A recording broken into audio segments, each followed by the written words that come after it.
Hello friends, आज की इस वीडियो में हम लोग एनिमेशन के थ्रू शंकराचार्य की अद्वैतवाद, रामानुज की विशिष्ट अद्वैतवाद और मध्वाचार्य की द्वैतवाद की फ़िलॉसफी को डिटेल में कवर करेंगे। इस पूरे टॉपिक को मैंने इतना ज़्यादा सिंप्लीफाई करने की कोशिश की है कि अगर आप इस वीडियो को किसी 10th ग्रेड के स्टूडेंट के साथ शेयर करेंगे तो वो भी इस पूरे कॉन्सेप्ट को आसानी से समझ पाएगा। अगर आपकी यूपीएससी प्रिपरेशन में बुक्सवा की वीडियोस कुछ वैल्यू ऐड करते हैं तो आप ये चीज़ कमेंट बॉक्स में एक्सप्रेस कर सकते हैं। आपके कमेंट्स बुक्सवा के लिए ऑक्सीजन की तरह काम करते हैं। With this note I am leaving you with this video. Enjoy this video. पिछली वीडियो में हम लोगों ने 500 एडी से लेकर 900 एडी तक के सभी भक्ति सेंट्स को कवर कर लिया था। हमने देखा था कि ये सभी भक्ति सेंट्स भारत के सदर्न इंडिया, खासकर तमिलनाडु को बिलोंग करते थे। यानी भक्ति मूवमेंट की शुरुआत बेसिकली सदर्न इंडिया में हुई थी। लेकिन 900 एडी के बाद के पीरियड में हम लोग देखते हैं कि भक्ति मूवमेंट के आइडियाज़ जिनका जन्म साउथ में हुआ था, अब ये आइडियाज़ पूरे भारत में फैलने लगे थे।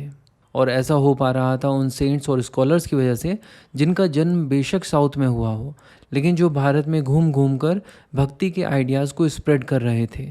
ये बेसिकली एक तरह की रिले रेस थी जिसकी शुरुआत की थी रामानुज ने, जिसको आगे बढ़ाया रामानंद ने, और जिसको बच्चे बच्चे की ज़ुबान तक 15th सेंचुरी में अपने दोहों द्वारा पहुंचाया रामानंद के ही डायरेक्ट डिसाइपल कबीर दास ने। चलिए सबसे पहले बात करते हैं रामानुज की। रामानुज को रामानुजाचार्य या फिर इलाया पेरूमल भी कहा जाता है। इलाया पेरूमल का मतलब होता है द रेडिएंट वन, यानी जिनके चेहरे पर सूर्य जैसा तेज हो। अभी रिसेंटली ये काफ़ी ज़्यादा न्यूज़ में भी थे क्योंकि 2022 में हैदराबाद में इनकी एक 216 फीट ऊंची प्रतिमा को प्राइम मिनिस्टर मोदी द्वारा इनॉग्रेट किया गया था। और ये इनॉग्रेशन रामानुजाचार्य की 1000 बर्थ एनिवर्सरी को कॉमेमोरेट करने के लिए किया गया था। अब यहाँ पर दो खास बातें हैं। पहली खास बात है इस स्टैचू की हाइट जो है 216 फीट। इस हाइट की वजह से ये स्टैचू वर्ल्ड की सेकंड टॉलेस्ट स्टैचू बन गई है in sitting posture after great Buddha statue of Thailand. और दूसरी खास बात यह है कि इस स्टैचू को नाम दिया गया है स्टैचू ऑफ इक्वलिटी, और वो इसलिए क्योंकि रामानुजाचार्य ने अपनी पूरी ज़िंदगी इक्वलिटी के मैसेज को स्प्रेड करने में लगा दी थी। उन्होंने इस चीज़ के ऊपर बहुत ज़्यादा बल दिया कि भक्ति एक ऐसा तरीका है जो सभी के लिए एक्सेसिबल है, चाहे वो शूद्र हो या फिर आउटकास्ट। सभी लोग भक्ति के रास्ते को फॉलो करके मोक्ष की प्राप्ति कर सकते हैं। इसके अलावा इन्होंने अनटचेबिलिटी को इरेडिकेट करने के लिए भी भरसक प्रयास किए थे। लेकिन यहाँ पर ये चीज़ ध्यान देने वाली है कि इन्होंने ये ज़रूर कहा कि भक्ति का रास्ता सभी के लिए खुला है, चाहे शूद्र हो या फिर आउटकास्ट या फिर अनटचेबल। लेकिन इन्होंने इस चीज़ का कभी भी सपोर्ट नहीं किया कि लोअर कास्ट को वेदों का भी एक्सेस दे दिया जाए। तो अभी तक जो भी हम लोगों ने रामानुज के बारे में जाना, ये सब ऊपरी ऊपरी बातें हैं। हमें इनके बारे में काफ़ी डेप्थ में जानने की ज़रूरत है। हमें पता होना चाहिए कि रामानुज श्री वैष्णव सेक्ट को बिलोंग करते थे, जिसके फाउंडर थे नाथ मुनि। और नाथ मुनि वही हैं जिन्होंने प्रपत्ति के आइडिया को एम्फोसाइज किया था। प्रपत्ति का मतलब होता है complete surrender to the god. Ramanuj को वेदों का बहुत ही गहरा ज्ञान था और उन्होंने वेदांत को इंटरप्रेट करके अपनी एक नई फिलॉसफी तैयार की थी जिसे कहा जाता था विशिष्ट अद्वैतवाद, यानी क्वालिफाइड नॉन डुअलिज्म, जिसे हम लोग क्वालिफाइड मोनोइज्म भी कहते हैं। तो इससे पहले कि हम लोग इस फिलॉसफी को समझें, हमें ये समझने की ज़रूरत है कि वेदांत कहते किसे हैं। तो बेसिकली उपनिषद जो कि वेदों के अंत में होते हैं, जिन्हें उत्तर मीमांसा कहा जाता है। इसके अलावा ब्रह्म सूत्र और भगवत गीता को एक साथ मिलाकर ही वेदांत कहा जाता है। और वेदांत को इंटरप्रेट करके अपनी फिलॉसफी देने वाले ये कोई पहले सेंट या स्कॉलर नहीं थे। इनके पहले और इनके बाद कई सारे सेंट्स और फिलोसफर्स ने वेदांत को अपनी अपनी तरह से इंटरप्रेट किया है और अपनी अपनी फिलॉसफीज़ दी हैं। तो अगर हमें रामानुज की विशिष्ट अद्वैतवाद की फ़िलॉसफी को अच्छे से समझना है तो सबसे पहले हमें शंकराचार्य की अद्वैतवाद यानी नॉन डुअलिटी की फ़िलॉसफी को समझना होगा, और साथ ही साथ हमें माध्वाचार्य की द्वैतवाद यानी डुअलिज्म की फ़िलॉसफी को भी समझना होगा। लेकिन इससे पहले कि हम लोग इनकी फ़िलॉसफीज़ को एनालाइज करें और इनके बीच के डिफरेंस को समझें, हमें ये पता होना चाहिए कि ये तीनों के तीनों किस टाइम पीरियड और किस जगह को बिलोंग करते थे।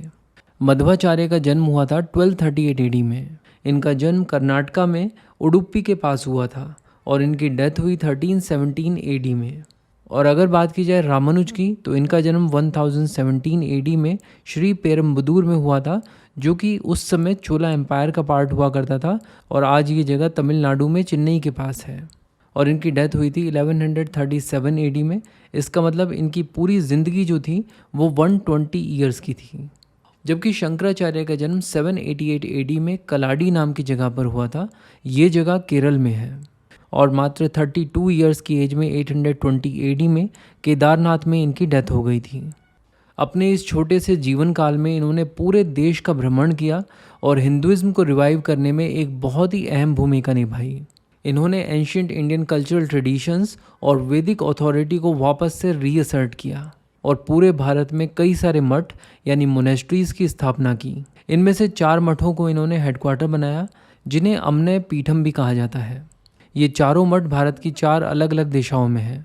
फॉर एग्जाम्पल, भारत के नॉर्थ में है जोशी मठ जो कि उत्तराखंड में है, ईस्ट में है गोवर्धन मठ जो कि उड़ीसा में है, साउथ में है श्रृंगेरी मठ जो कि कर्नाटका में है, और वेस्ट में है द्वारका मठ जो कि गुजरात में है।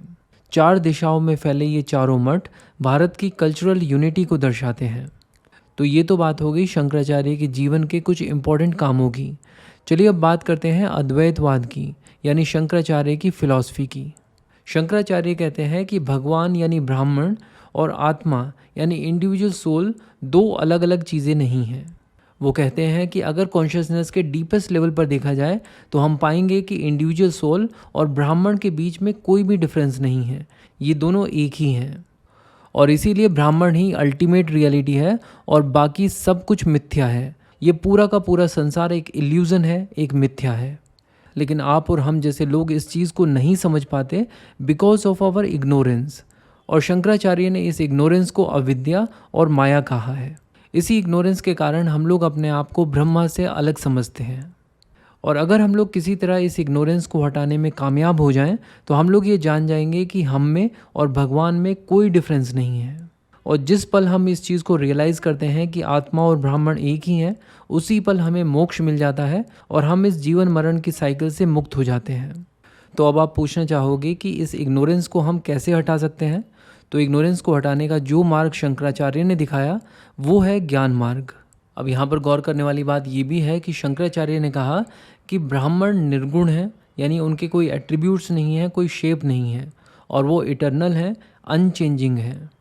अब प्रॉब्लम ये थी कि शंकराचार्य बल दे रहे थे ज्ञान मार्ग के ऊपर, भक्ति मार्ग के ऊपर नहीं, क्योंकि इनकी फ़िलॉसफ़ी के हिसाब से आत्मा और ब्राह्मण दोनों एक ही हैं, और जब दोनों एक ही हैं तो इन दोनों के बीच में भक्ति कैसे हो सकती है। और इसीलिए ऐसा कहा जा सकता है कि शंकराचार्य ने भक्ति मूवमेंट के ऊपर कुछ समय के लिए ब्रेक सा लगा दिया था, क्योंकि ये तो पूरे भारत में घूमकर शास्त्रार्थ कर रहे थे और जो भी इनकी फ़िलॉसफ़ी के अगेंस्ट बातें बोलता था उनको ये शास्त्रार्थ में हरा देते थे और अल्टीमेटली उन्हें इनकी बात माननी पड़ती थी। बट भक्ति मूवमेंट की गाड़ी फिर से पटरी पर आने लगी जब रामानुज ने शंकराचार्य की फ़िलॉसफ़ी को चैलेंज किया और विशिष्ट अद्वैतवाद की फ़िलॉसफ़ी दी। देखो, रामानुज जो थे वो अल्वर्स से बहुत ज़्यादा इन्फ्लुएंस थे और इसीलिए उन्होंने सबसे पहली चीज़ जो विशिष्ट अद्वैतवाद में कही वो ये कि ब्राह्मण निर्गुण नहीं बल्कि सगुण है, और उन्होंने ही इस पूरे ब्रह्मांड को बनाया है और ये पूरा ब्रह्मांड उन्हीं के अंदर से निकला है, और इसीलिए ये पूरा संसार भी रियल है और ब्राह्मण का ही पार्ट है। और इस संसार के अंदर आप और हम जैसे बहुत सारे लोग हैं जिन्हें हम लोग आत्मा या इंडिविजुअल सोल कह सकते हैं, तो ये भी ब्राह्मण के ही पार्ट हुए। लेकिन ये कहना गलत होगा कि ब्राह्मण और इंडिविजुअल सोल एक ही हैं, क्योंकि इंडिविजुअल सोल ब्राह्मण का पार्ट है, ब्राह्मण नहीं है। तो अब इस पूरे डिस्कशन के बाद हमारी जो अंडरस्टैंडिंग बनती है वो ये है कि ये जो पूरा का पूरा वर्ल्ड है ये ब्राह्मण के अंदर एग्जिस्ट करता है, यानी इस वर्ल्ड की एग्जिस्टेंस ब्राह्मण की एग्जिस्टेंस के ऊपर डिपेंडेंट है। और जब हम लोग बात करते हैं डिपेंडेंसी या फिर किसी कंडीशन की, तो एक टर्म हम लोग यहाँ पे यूज़ करते हैं, वो टर्म है क्वालिफाइड। और इसीलिए विशिष्ट अद्वैतवाद को क्वालिफाइड नॉन डुअलिज्म या फिर क्वालिफाइड मोनोइज्म कह के पुकारते हैं। और यहाँ पर आत्मा यानी इंडिविजुअल सोल जो है वो ब्राह्मण का पार्ट है, और आपके और हमारे जैसे जितने भी लोग हैं सभी के सभी रियल हैं और सभी के पास अपनी यूनिक क्वालिटीज़ और एट्रीब्यूट्स हैं। फॉर एग्ज़ाम्पल, एक पेड़ के ऊपर जितने भी फल लगते हैं ना तो सबका साइज़ सेम होता है और ना ही सबकी मिठास सेम होती है, लेकिन ये सभी फल पेड़ से कनेक्टेड होते हैं। इसी तरह आत्मा यानी जितने भी इंडिविजुअल सोल्स हैं वो सब भी ब्राह्मण से कनेक्टेड हैं और उन्हीं के पार्ट हैं, और ना सिर्फ उनके पार्ट हैं बल्कि उनसे इनसेपरेबल भी हैं, यानी उन्हें ब्राह्मण से अलग किया भी नहीं जा सकता। और विशिष्ट अद्वैतवाद में ही रामानुज कहते हैं कि हमारे जीवन का जो लक्ष्य है वो है स्पिरिचुअल ग्रोथ, ताकि हम ब्राह्मण के साथ हमेशा यूनियन में रह सकें। और ये स्पिरिचुअल ग्रोथ मुमकिन है भक्ति से। और गौर करने वाली बात यह है कि विशिष्ट अद्वैतवाद में भक्ति पॉसिबल है, क्योंकि यहाँ पर आप ब्राह्मण के जस्ट पार्ट हैं, ब्राह्मण नहीं है, यानी एक हायरार्की है, इसीलिए भक्ति पॉसिबल है। चलिए अब रामानुज के विशिष्ट अद्वैतवाद को मध्वाचार्य के द्वैतवाद से कंपेयर करते हैं। द्वैतवाद यानी डुअलिज्म। अपनी इस फिलॉसफी में मध्वाचार्य कहते हैं कि आत्मा ब्राह्मण का पार्ट नहीं है और ये दोनों एक दूसरे से बिल्कुल सेपरेट हैं। वो ये तो मानते हैं कि सभी इंडिविजुअल सोल्स एक दूसरे से डिस्टिंक्ट हैं और सभी के पास अपनी कुछ यूनिक क्वालिटीज़ और एट्रीब्यूट्स हैं, लेकिन वो ये नहीं मानते कि वो ब्राह्मण से इंटरकनेक्टेड हैं या फिर उनकी एग्जिस्टेंस ब्राह्मण के ऊपर डिपेंडेंट है। वो अपनी इस फिलॉसफी में कहते हैं कि ब्राह्मण और आत्मा के बीच में जो रिलेशन है वो है मास्टर और सर्वेंट का, और इन दोनों के बीच में यूनियन संभव ही नहीं है। और वो ये भी कहते हैं कि इंडिविजुअल सोल के अंदर बहुत सारे डिफेक्ट्स होते हैं और अगर वो भक्ति करता है तो ऐसे में वो अपने इतने सारे डिफेक्ट्स को कम करते हुए नियर परफेक्ट हो सकता है। तो द्वैतवाद में भक्ति करने की एक्चुअली में और ज़्यादा ज़रूरत है। अब यहाँ पर हमें ये भी पता होना चाहिए कि द्वैतवाद को तत्ववाद भी कहा जाता है, यानी ये वो आर्ग्यूमेंट्स हैं जो एक रियलिस्ट व्यू पॉइंट से दिए गए हैं। तो इसी के साथ हम लोगों ने इन तीनों फिलॉसफीज़ को अच्छे से समझ लिया है। चलिए अब इन तीनों फिलॉसफीज़ को लेमन लैंग्वेज में मैं क्विकली समराइज़ कर देता हूँ।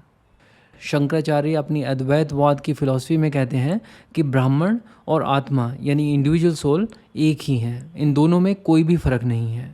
जबकि रामानुज अपनी विशिष्ट अद्वैतवाद की फिलॉसफी में कहते हैं कि आत्मा यानी इंडिविजुअल सोल ब्राह्मण का पार्ट है, ब्राह्मण नहीं है। और द्वैतवाद में मध्वाचार्य कहते हैं कि आत्मा यानी इंडिविजुअल सोल ब्राह्मण से बिल्कुल सेपरेट है, वो उनका पार्ट भी नहीं है। इन दोनों के बीच में अगर कोई रिलेशन एग्जिस्ट करती है तो वो है मास्टर और सर्वेंट की।